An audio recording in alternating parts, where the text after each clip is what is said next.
वज़ीर-ए-आज़म इमरान खान की ज़ेर सदारत वफाकी काबीना के इजलास की अंदरूनी कहानी सामने आ गई, जिसके मुताबिक असद उमर ने फवाद चौधरी के बयान का मामला उठाया है। वज़ीर-ए-आज़म ने अरकान को गुफ्तगू में एहतियात की हिदायत की है।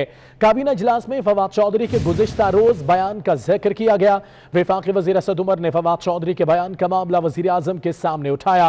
वज़ीर-ए-आज़म ने काबीना अरकान को गुफ्तगू में एहतियात और इत्तेहाद कायम रखने की हिदायत की है। वज़ीर-ए-आज़म इमरान खान की ज़ेर सदारत वफाकी काबीना के इजलास की अंदरूनी कहानी सामने आ गई। असद उमर ने फवाद चौधरी के बयान का मामला उठाया। वज़ीर-ए-आज़म ने अरकान को गुफ्तगू में एहतियात की हिदायत करने की बात की है। काबीना इजलास में फवाद चौधरी के गुज़िश्ता रोज़ बयान का जिक्र किया गया। वफाकी वज़ीर असद उमर ने फवाद चौधरी के बयान का मामला उठाया और वज़ीर-ए-आज़म के सामने ये मामला उठाया गया। अवैस कियानी हमारे साथ मौजूद है। अवैस, बताएगा इजलास का हवाल। जी बिल्कुल, आज जो वफाकी काबीना का एक तवील जो इजलास हुआ है उसमें काफ़ी गर्मा गर्मी हुई है, क्योंकि यहाँ पर हमारे ज़राए बता रहे हैं कि तीन जो वज़रा हैं, जो मेन वज़रा, उनको पॉइंट आउट किया गया है और उनको ये कहा गया है कि ये डिप्टी वज़ीर-ए-आज़म के वज़ीर-ए-आज़म बनने के ख्वाहिश में रखते हैं। ये फैसल वाडा का कहना था, हमारे ज़राए कह रहे हैं, और फैसल वाडा को वज़ीर-ए-आज़म को इसमें इंटरवीन करना पड़ा और उनको दूसरे कमरे में ले जाना पड़ा। ये तमाम तर पोजीशन थी और फवाद चौधरी की जो गैर मुल्की जो इदारे के जो इंटरव्यू का मामला भी आज जो काबीना में पहुंचा और उस पर जो है बहुत बात हुई और आइंदा कोई मुतनाज़ा बयान ना दिया जाए, वज़ीर-ए-आज़म की हिदायत थी और फवाद चौधरी ने इजलास में बयान से मुतालिक वजाहत दी थी।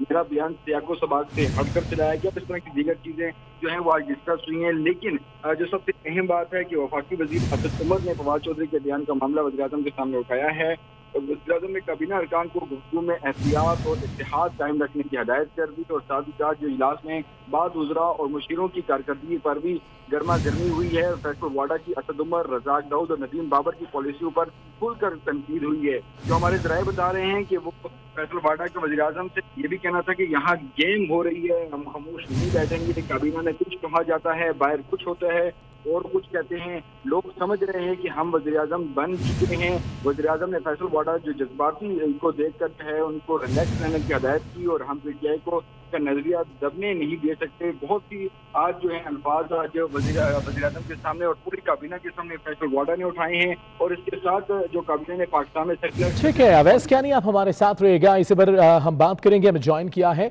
सीनियर तजियाकार नवीद चौधरी साहब ने। नवीद चौधरी साहब, आपके वक्त का बहुत शुक्रिया। सर, बयानात का सिलसिला अब अंदरूनी कहानी जो है वो सामने आ चुकी है। अब तो वज़रा एक दूसरे पर बयानात कस रहे हैं। सर, किस तरह देखते हैं सूरत हाल को? बहुत शुक्रिया। मैंने ये सारा बयान देखा है, इसमें एक चीज नहीं है सिर्फ, और वो ये बात जो वज़ीर-ए-आज़म साहब से मंसूब की गई है कि हुकूमत के पास अब 6 माह है कारकर्दगी दिखाने के लिए। अगर इन 6 माह के दौरान कोई विजिबल चेंज नजर ना आई तो फिर मामला अदरवाइज हो जाएगा। बाकी जितनी बातें भी फवाद चौधरी ने की हैं, ये सहाफियों को बिलखसूस और अवाम की बाशों और अवाम की एक बड़ी तादाद को बिलअमूम उसका पता था। जहांगीर तरीन को किसने निकलवाया, असद उमर के साथ क्या हुई, जो लॉबी है प्रिंसिपल सेक्रेटरी साहब की वो वहां पर क्या करती है, इमरान खान का जो घर है बनी गाला में वहां से क्या क्या चीजें कंट्रोल होती हैं, वज़ीर आला पंजाब किसके कहने पर चलते हैं, आपस में किन की क्या लड़ाइयाँ हैं, टेक्नोक्रेट्स को किन्होंने एडजस्ट करवाया और कैसे आगे आए। फिर ये चीनी के जो स्कैंडल आया, इसमें ये अजीबोगरीब सी रिपोर्ट बनाई गई जिसमें किसी को सजा ना हुई और तरीन साहब जहाज लेकर बाहर निकल गए और वापस भी आएंगे यकीनन वो अच्छे तरीके के साथ। तो ये सारा मामला ये सबको पता है कि माफियाज भी हैं, कार्टल्स भी हैं, टबैको का कार्टल भी है, आटे का बहरान भी है, चीनी का बहरान भी है और वज़ीर जो कुछ कर रहे हैं उनकी कारकर्दगी बिल्कुल तशदद बाम होकर सबके सामने है कि उनकी कारकर्दगी क्या है। हर शोबे की कारकर्दगी, कोई वजारत ऐसी नहीं है जिसकी कारकर्दगी और उस पर होने वाली तनकीद से हुकूमत वाकफ ना हो। तो इस सारे जो उन्होंने बातें बताई हैं ये असल में उन्होंने एक इजहार किया जिसमें एक वफाकी भी बैठ के बता रहा है कि इस तरह करके सूरत हाल है। पहले जहांगीर तरीन ने असद उमर को निकलाया जोर लगा के और उसके बाद असद उमर ने जहांगीर तरीन साहब की छुट्टी करा दी। सही। और जी और इससे उन्होंने ये भी वादे कर दिया है कि कुछ चीनी वगैरह ये ऐसा मामला नहीं है। वो तो इमरान खान साहब ने उसको कवर बनाया है। बुनियादी तौर पर असद उमर की लॉबी ने एक सियासी गेम करके अपने हरीफ को बाहर निकलवा दिया।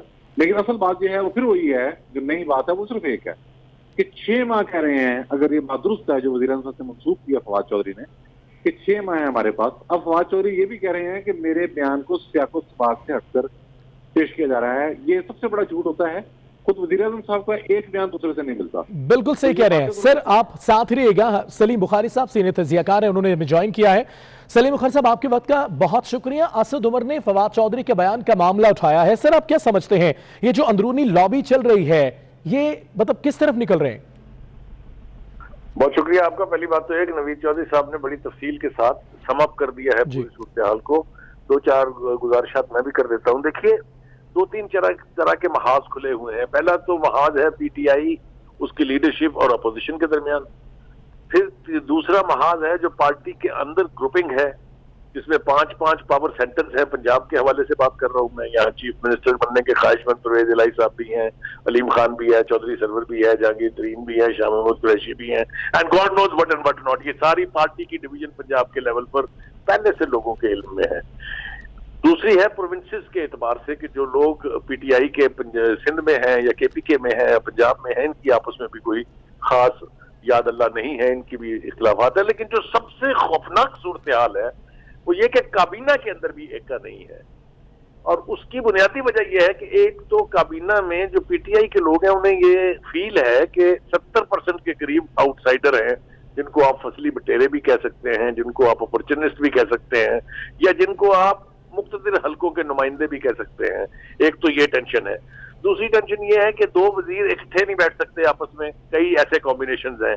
जहांगीर तरीन साहब जब थे तो वो शाह महमूद कुरैशी के साथ, और शाह महमूद कुरैशी साहब दीगर लोगों के साथ, और इसी तरह से अब असद उमर और ये जो नई फवाद चौधरी साहब का जो कसिया हमने सुना है, ये नेचुरल आउटकम है एक ऐसी काबीना की जिसके अंदर मुख्तलिफ किस्म के तीतर बटेर इकट्ठे किए हुए हैं, और वो एक दूसरे के ऐब जो है इसलिए गिनवा रहे हैं ताकि उनकी अपने कारकर्दगी की तरफ तवज्जो न जाए। इमरान खान साहब से शुरू हो जाइए, कारकर्दगी नाम की चीज तो पास से भी नहीं गुजरी इनमें से किसी के भी। किसी की मिनिस्ट्री उठा के देख लीजिए, किसी की डिवीजन उठा के देख लीजिए। अब मर्शेद का हाल जिसके बारे में चुटकियां बजा के असद उमर साहब फरमाते थे कि मैं 2 हफ्ते में इसको ट्रैक पे डाल दूंगा और 4 हफ्ते में हम दुनिया में एक एशियन टाइगर टाइप चीज बन जाएंगे। उनको नौकरी छोड़नी पड़ी अपनी वजीर खारजा खजाना की एक दफा। तो मतलब कहने का ये कि जो चूचू का मुरब्बा बना हुआ है, इसके अंदर से यही कुछ निकलेगा, इसके अंदर से और कुछ नहीं निकल सकता। कोरोना की हैंडलिंग जो है वो इस कदर शर्मनाक है कि अब धड़ाधड़ अमवात हो रही हैं, हजारों की तादाद से लोग यानी मरीज जो है वो सामने आ रहे हैं, और हमारा प्राइम मिनिस्टर अभी तक उसकी सुई वहीं पर फंसी हुई है क्योंकि पर्ची निकल आई थी कि लॉकडाउन नहीं होना है। तो जब इस तरह की सूरत हाल होगी तो फिर काबीना में अभी आप आगे देखिए होता है क्या। अब चूंकि ये इब्तिदा हो गई है, इसका कोई अंत नहीं है, इसका कोई आखिर नहीं है। तो मेरा ख्याल है हमें ज्यादा देर इंतजार करना नहीं पड़ेगा, जब ये आपस में शायद दस्तो गिरेबान भी हो जाए। बिल्कुल सही है। नवीद चौधरी साहब, जैसा कि बात की गई, महाजों का तो सर अंबार है, आलमी वबा हो, मुईशत की तबाही हो, अपोजिशन से इंतकाम हो, और अब आपसी झगड़े। आप समझते हैं हुकूमत आने वाले दिनों में अपने आप पर काबू पा सकेगी? इस वक्त जो सूरत हाल है वो बहुत क्लियर होकर सामने आ चुकी है। ये हुकूमत हर हवाले से नाकाम है।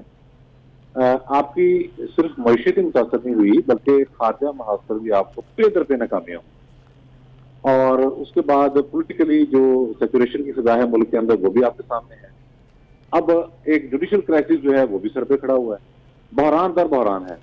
और मनफी ग्रोथ में जब आप चले जाएंगे, अल्लाह ताला माफी दे, उसके जो संगीन नताइज हैं उनको तो जिक्र करना मुश्किल है। और अफसोस की बात तो ये है कि ये ऐसा नहीं है कि ये मुस्तकिल करीब में जो हमारे माली मामला हैं या रियासत का इस्तेकाम जिसका वाबस्ता है वो दुरुस्त में चल पड़ेंगी, इसका दूर तक इम्कान नहीं है। तो अब अगर हम यूं कहें कि हुकूमत की गाड़ी रुक चुकी है तो ये भी दुरुस्त नहीं है। हुकूमत की गाड़ी अब पीछे की तरफ आ रही है। अब पीछे जब आ रही है और बेकाबू आ रही है, वो किससे टकराएगी या क्या करेगी?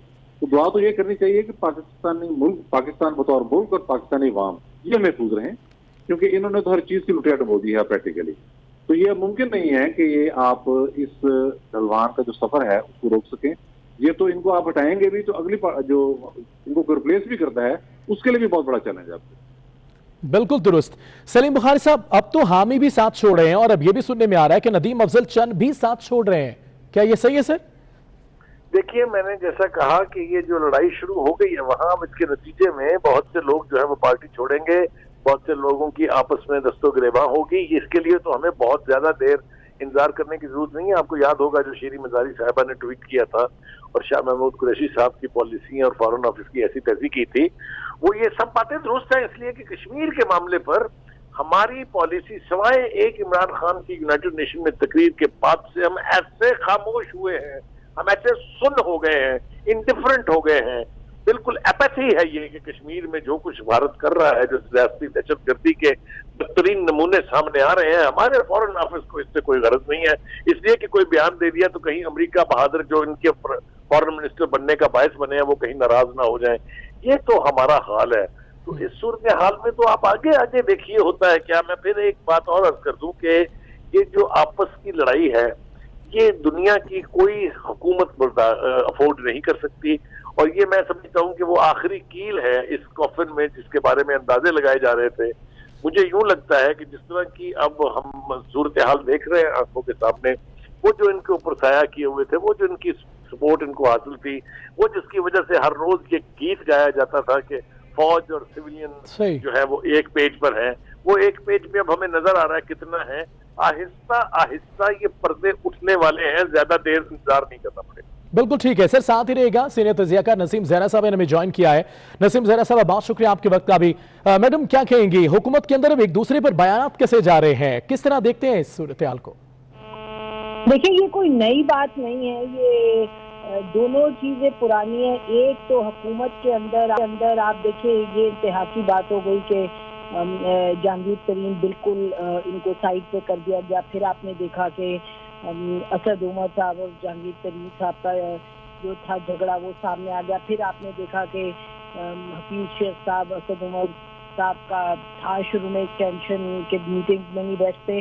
اور یہ جو باتیں ہیں کہ جو دوسری بات یہ ہے کہ یہ فواد چودھری تو ہمیشہ اس طرح کی بات کرتے ہیں. یہ پہلی دفعہ تو انہوں نے ایسی بات نہیں کی, یعنی کہ ابھی تفصیلاً کی ہے, سب کچھ انہوں نے کہہ دیا کہ جی جھگڑے بھی ہیں آپس میں, گروپس بھی, گروہ بندی بھی ہے, سب کچھ ہے. اور پھر ایک اور بات یہ ہے کہ کیونکہ یہ انٹرویو ایسے وقت آیا ہے جب ایک طرف ہم نے دیکھا کہ اختر مینگل صاحب نے کہا کہ ہم چھوڑ رہے ہیں, پھر انہوں نے آپ کو پتہ ہے ہمارے چینل پہ یہ بھی کہا کل کہ نہ کہ چھوڑ دیا میں نے پارٹی حتمی طور پہ, وہ اتحاد حتمی طور پہ, اب ہم بلوچستان کی حکومت کو تبدیل کرنے کی کوشش کریں گے. یہ سب باتیں ہیں. اس کے بعد یہ فیصل واڈا صاحب میرا خیال ہے اسی بیک گراؤنڈ میں یہ انہوں نے بات کی کہ ہمیں پتہ ہے کون کیا کرنا چاہ رہے ہیں. اور یہ میرا اپنا ذاتی خیال یہ ہے کہ یہ, اور سب سے میرا خیال ہے اہم چیز یہ ہے کہ میں نہیں دیکھتی کہ اس پہ عمران خان پرائم منسٹر وہ کوئی اس پہ کوئی قدم اٹھائیں گے. انہوں نے یہ کہہ دیا, جو ہمیں بھی لوگوں سے ہماری بات ہوئی ہے, انہوں نے یہ کہا کہ جی نہیں آپ اس طرح نہ کیا کریں, آپ لوگ ذرا سوچ سمجھ کے کنٹروورشل بات اوپنلی نہ کیا کریں. لیکن وہ پرائم منسٹر اس پہ کوئی اسٹیپ نہیں لینے والے, کوئی قدم نہیں اٹھانے والے. ہاں یہ ضرور ہے کہ پارٹی کے اندر ایک بہت سچویشن ہے تذبذب کی کہ اچھا جی کیا ہوگا کیا نہیں ہوگا, اندر پارٹی میں جھگڑے ہیں, اچھا پرفارمنس ٹھیک نہیں ہے. اب یہ نہیں کہ یہ بتائیے کہ فواد چودھری صاحب نے جو کچھ انہوں نے چھوڑا نہیں کہنا, جو کہ بڑے بڑے تنقید جو کرتے تجزیہ نگار وہ کہتے ہیں, انہوں نے وہ ان کے کابینہ کے ممبر نے بات کہہ دی. لیکن سوال یہ ہے کہ یہ کہہ دی تو اب اس کے بعد کیا ہوگا, کیا اس کے بعد کوئی اس طرح سے فوری طور پہ تبدیلی آ جائے گی. سوال یہ ہے کہ جو حکومت کی اپنی کریڈیبلٹی ہے اس سے اور بہت بڑے بڑے سوالیہ نشان ظاہر ہے. جس طریقے سے کرونا وائرس پر تنقید ہو رہی ہے اس کو کس طریقے سے ہینڈل کیا گیا ہے. ساتھ یہ ایک اور چیز بھی آ گئی کہ جی آپ دیکھیں آپ کے اپنے منسٹر ساری باتیں کہہ رہے ہیں. انہوں نے یہ بھی کہہ دیا کہ گورننس اور کے بغیر سیاست کسی کام کی نہیں ہوتی, وہ پرابلم ہوتا ہے. انہوں نے یہ بھی کہہ دیا کہ آرمی جب ہے, آرمی کا رول تو آپ جب ہی روک سکتے ہیں جب آپ سویلین بہتری کی طرف جائیں. اور یہاں سویلین انہوں نے کہہ دیا کہ جی سیاسی لوگ تو ہٹا دیے گئے ہیں, بیوروکریٹک لوگ لے, یعنی کہ جو تنقید کی ہے. میرا خیال یہ کہ اس سے میں کوئی یہ جیسے حکومت پر پریشر ڈالنے کا ایک طریقہ ہے جو فواد چودھری صاحب نے باتیں کی ہیں. اور یعنی کہ کیا عمران خان صاحب یہ سن کے باتیں اپنی کوئی, جیسے فواد چودھری نے کہا جی ویکنیس ہے جو आपने लगाए हुए लोग, वो वीक लोग लगाए हैं, वो तो लीडरशिप वीक लगाती है, उसको देखना होता है। तो क्या इमरान खान साहब मसलन बात कर लेते हैं, क्या इमरान खान साहब बदलेंगे सीएम पंजाब? हरगिज नहीं बदलेंगे। क्या प्राइम मिनिस्टर अब जो नॉन इलेक्टेड लोग हैं, जो टेक्नोक्रेट्स हैं, उनको हटा के इलेक्टेड लोगों को कोई और रिस्पॉन्सिबिलिटी दे देंगे जो नॉन इलेक्टेड? बिल्कुल दुरुस्त फरमाया मैडम, बहुत शुक्रिया आपके वक्त का भी। नवीद चौधरी बुखारी साहब, आपने वक्त दिया, आप सबका बहुत शुक्रिया।